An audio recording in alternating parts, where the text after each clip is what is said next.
2005 or 6. And the issue was about 1.1 billion back then. That was the delta. Fast forward now, we're at 5 billion. Problems don't go away unless you deal with them. Now, I think that there's a lot of ways we can fix the pension too, besides this, which is, we talked about quarterly pension payments, but I would even go further and suggest that we bond the pension payment every July 1st or 2nd and put the money in the front end and not the back end. Now, when you're bonding something, you're going to pay for it. It's called a BAN, a bond anticipation note, which is a very low interest loan.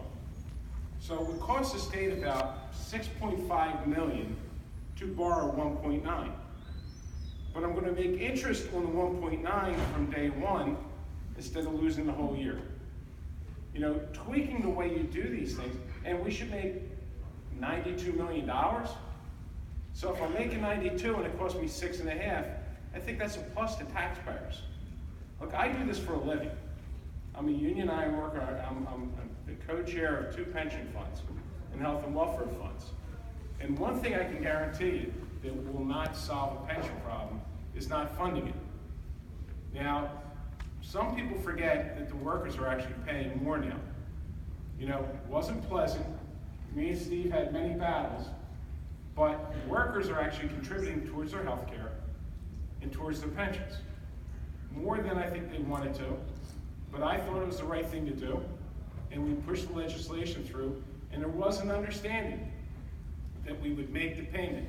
In fact, I think we based the language when we went to court in Chapter 78 off of what the court had said in the teachers, wasn't it? The teachers case where the courts told us, if you want to guarantee the pension payment, this is what it should say. So we wrote it. And guess what? We screwed up, we trusted them. It didn't work. You know, we listened to the courts and they didn't follow through with their own language. But the point is, they said we have to pay it. And I am not one that's willing to look the other way and stick the next person with this problem. Because you have people, there's 800,000 people in this state that are dependent on these pensions. You know when they talk about what's 10% of the population? It has nothing to do with that. It has to do with commitments that were made.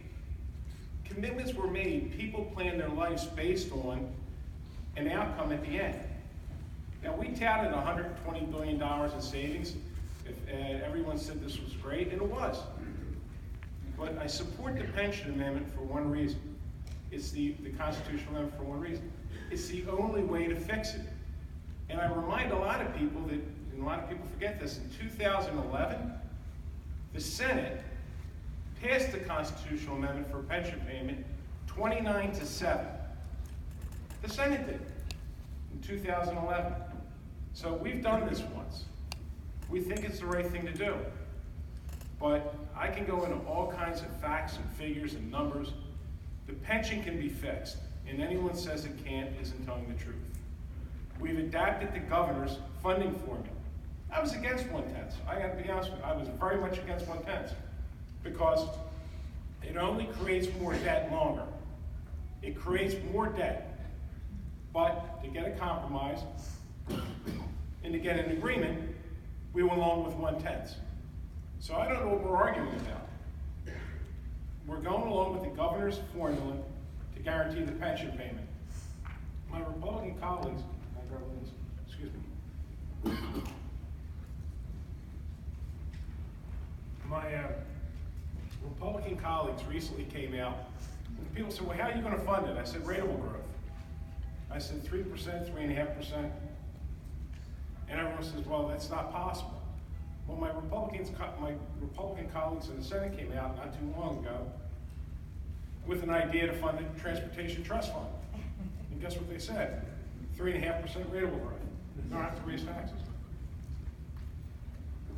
So if they think 3.5% is real, and I think 3.5% is real, and no one else thinks 3.5% is a legitimate projection, growth can deal with this.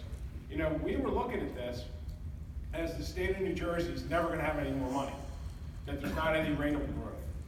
Well, when Governor Christie came into office, before he came into office, the budget was $34 billion. We had to cut the budget, obviously, because we were in a fiscal crisis. Guess what the budget is now? $34 billion. Where did that money come from? Ratable growth, job creation, all good stuff. So my point is, this is something we have an obligation to do. I would love to be able to negotiate with the unions and the administration a guaranteed fix to this. We did it once and it didn't work. So how do I go back to my friends in labor and say, let's try it again.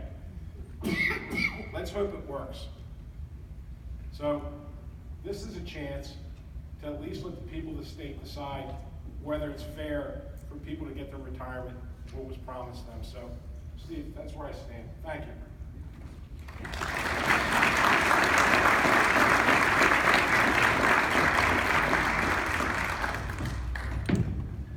Good afternoon, ladies and gentlemen. Just by 30 seconds, good afternoon. My pleasure to be here. Steve Sweeney and I are good friends and colleagues. We work well together. Which is why I'm very happy to be here and debating him on this issue. There isn't the animosity that people assume, people on opposite sides of the aisle, and is typically in place with a lot of folks in Trenton these days. I admire him. I've said repeatedly, he's taken some really gutsy positions over the years. Thoroughly enjoy working with him. It doesn't make him any less wrong on this issue, though. We do have to look at the math, and we do agree in a number of areas. In fact, I favor a constitutional amendment to force us to make pension payments. It's just I don't favor this one, and I don't favor doing it without making sure we do it in conjunction with reforms that are absolutely essential, unless we want to face insolvency within a few years in New Jersey. And yes, I do think it is that serious. Let's look at our big picture. I happen to serve on the Budget Committee in the Assembly, and I am an Assembly Republican caucus member, not a Senate Republican caucus member, just for the record. So I disavow any ownership of anything my fellows on the other side of the building said. So we have a $34 billion budget, fully phased in over the next few years. It isn't just pension payments that we have to deal with. There's transportation, that little thing that occasionally has come up in the press over the last couple of years, and certainly the last few weeks. We have other things that we need to attend to. We have people who are taking care of our most needy, who are making less than $40,000 a year with a degree. When we have a situation where you can make more money stocking shelves at Target than you can taking care of our most needy, which means changing diapers and bedpans. It's tough work. We have a problem. A lot of these people haven't had a raise in 6 years. If we devote all of our revenue growth, which the Senator's proposing, to any given category, these people will go 12 years, 15 years without a raise. You won't be able to, we're already having trouble hiring people for these positions. That's just one example of the disastrous impact that will occur if we do a constitutional amendment obligating us to take care of one area of the budget to the detriment of every other area of the budget. That having been said, and it was a great presentation about what our obligations are to our public workers, I don't really care what the Supreme Court says. I don't care whether you have an obligation or not that's legal. I will put here today, right in front of you, that I believe we have a moral obligation to make payments to the pension system and to live up to the benefit promises that people have earned to date. That having been said, I think it's essential that we make changes going forward from here. If we do not, as I said, we will face a fiscal meltdown. So what are we short? It's not hard at all to be around $7 billion fully phased in between pensions, transportation, and a few other things that I could mention. I could win a debate with anybody in this room or anybody in Trenton. We have about a $7 billion obligation that right now is unfilled. Let's say that growth can take care of about $3 billion of that. That still leaves $4 billion. And now I will challenge both the left and the right. And I know I have some good friends from both sides here in this room today. The right says that just through waste, fraud, and abuse cuts, we will solve this problem. Well, where's that now? We need $4 billion. So they say, just make percentage cuts across everything. Well, and around 12, 13% will do it. No, it won't. If you start to go through the budget, we have things like debt service and other things that absorb close to 80% of our budget. So now your 12% cut that my friends on the right are telling people isn't going to bother anyone or impact anyone becomes a 60% cut for the last 20% of the budget. And that's everything we all depend on, all government services. It ain't going to happen. To my friends on the left, who say either simply revenue growth or don't want to look at that whole total number, I say, well, now where are you going to go? You got $4 billion. Where's that going to come from? We have massive debates in Trenton over raising income taxes on just one segment, the wealthy, of a few percentage points. Now you're talking about a 40% tax cut on everybody.